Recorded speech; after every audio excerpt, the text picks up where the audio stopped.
Đây nhá, mọi người chú ý nhá, mùa xe thì mùa nóng rồi. Mọi người làm cẩn thận giúp em cái. Làm thế này thì chết rồi. Xe của chú khách từ trên Sơn Dương xuống, chú bảo cứ cắm cầu chì vào là nó nổ đây. Nổ cả cầu chì điều hòa đây. Đây mọi người làm xong rồi cố định lại của em nhé, không để nhá. Để dính vô ống xả. Đấy, hở hết nói được.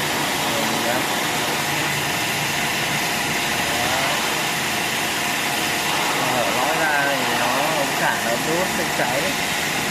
Nó chập ra mát thôi. Đấy, dính không? Đấy, mọi người làm thì nhá, dưới gầm nhá.